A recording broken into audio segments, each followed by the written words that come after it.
VK Sharma, Adarsh Vidya मंदिर, शंकर विद्यापीठ, आबू पर्वत, कक्षा 10वीं, हिंदी व्याकरण के अंतर्गत आज हम वाच्य रूपांतरण प्रकरण का अध्ययन करेंगे। वाच्य किसे कहते हैं ये हम पूर्व कालांश में अध्ययन कर चुके हैं।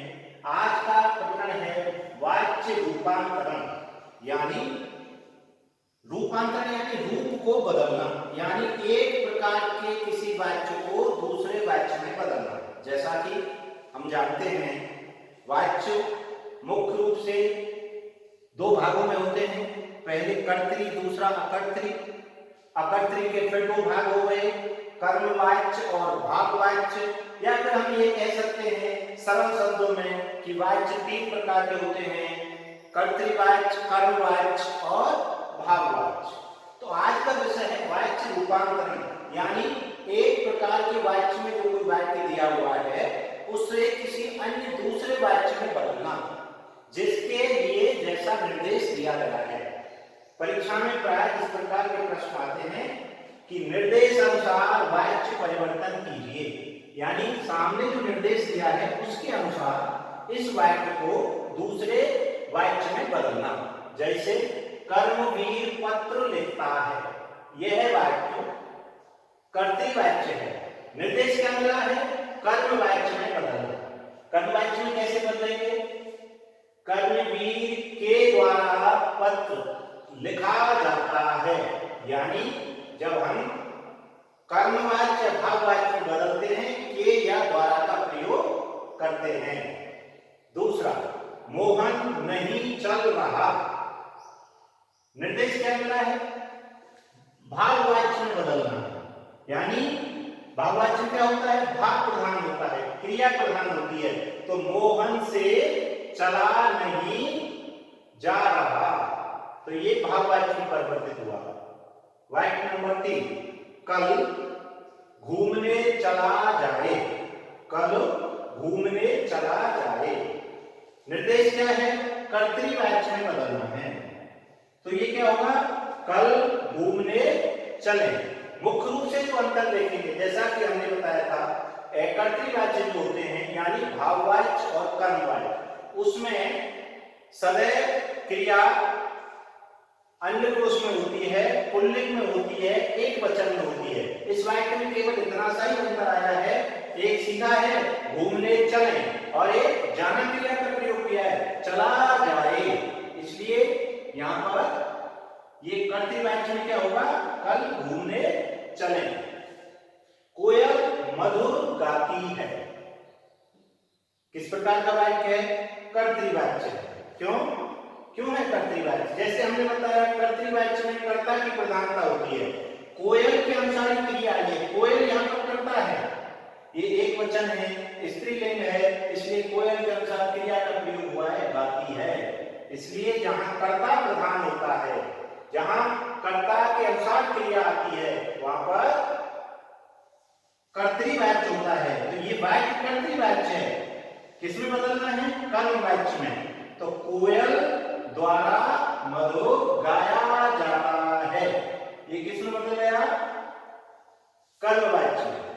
पांचवा, पैकेट भेज दिया गया है, यानी कर्ता यहां पर प्रधान नहीं है, गौण है। पैकेट भेज दिया गया है, इस दृष्टि से यह कर्मवाच्य वाक्य है।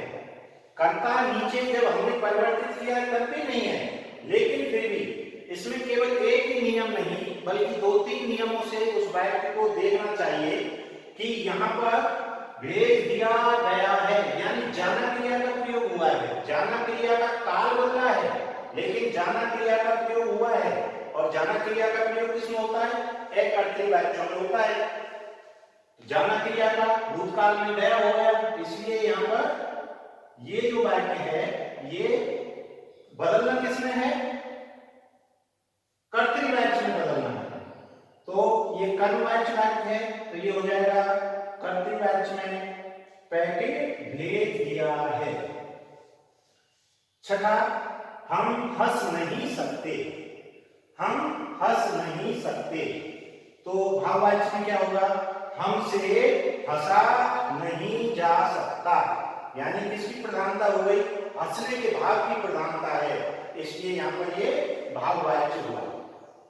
मैं एक बार पुनः स्मरण दिलाना चाहूंगा कि कर्तृवाच्य जो वाक्य होते हैं, कर्तृवाच्य वाक्यों में कर्ता की प्रधानता होती है और उसमें अकर्मक और सकर्मक दोनों ही क्रिया के वाक्य आते हैं।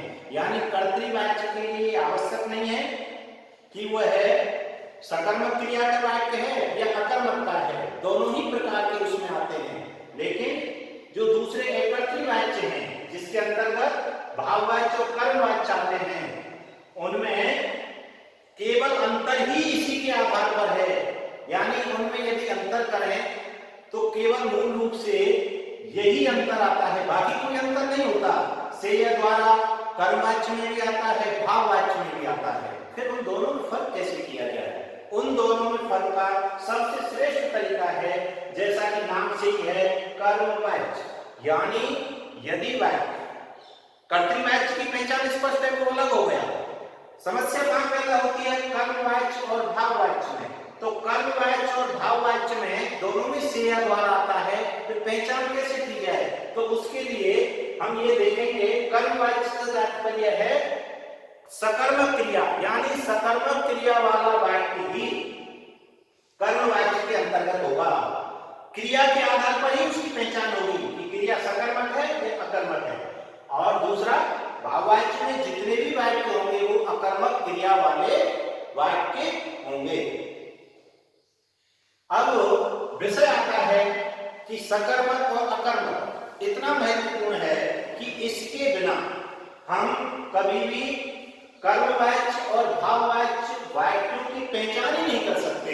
इसलिए अब दूसरा प्रकरण में यहां पर चेक करता हूं, वह है सकर्मक अकर्मक क्रिया। यानी सकर्मक और अकर्मक क्रिया होती क्या है? यानी ऐसा वाक्य जिसमें कर्म होता है वह सकर्मक क्रिया होती है, और ऐसा वाक्य जिसमें क्रिया तो होती है लेकिन कर्म नहीं होता।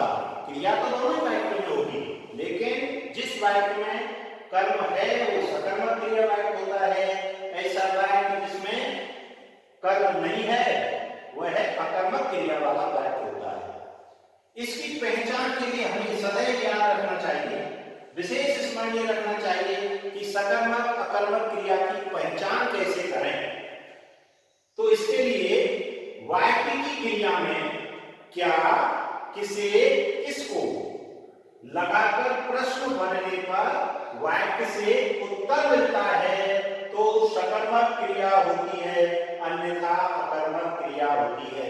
यानी जो भी कोई वाक्य है उस वाक्य में आप क्रिया से पहले क्या, किसे, किसको, इन तीनों ही शब्दों में से यदि किसी भी शब्द से कोई प्रश्न बनता है और उसका उत्तर उस वाक्य से निकलता है तो वह क्रिया सकर्मक क्रिया होगी। जो उत्तर निकलेगा वो क्या होगा? जो उत्तर निकलेगा वही कर्म होगा। और यदि क्या, किसे, किसको लगाने से प्रश्न नहीं बनता है तो वह अकर्मक क्रिया होती है। उदाहरण के लिए, राम ने आम खाया। वैसे तो पता लग रहा है कि राम करता हो गया, आम खाया, आम यहां पर कर्म है, खाया क्रिया है, लेकिन फिर भी हम इस पहचान के हिसाब से हम देखें तो इसमें खाया क्रिया से पहले यदि हम क्या लगाते हैं तो प्रश्न बनता है। देखिए, राम ने क्या खाया? उत्तर निकलता है राम ने आम खाया। जब ये आम निकल के आ रहा है उत्तर में, ये आम कर्म है, इसलिए यह सकर्मक वाक्य है। प्रश्न भी बना है ठीक से, उत्तर भी निकल के आ रहा है, इसलिए ये सकर्मक क्रिया होती है। जबकि अकर्मक क्रिया में क्या, किसे, किसको लगाकर प्रश्न नहीं बनता है। कोई भी अन्य प्रश्नवाचक शब्द लगाकर यदि प्रश्न बनता है तो वो अकर्मक क्रिया नहीं हो सकती। जैसे वह है जयपुर गया।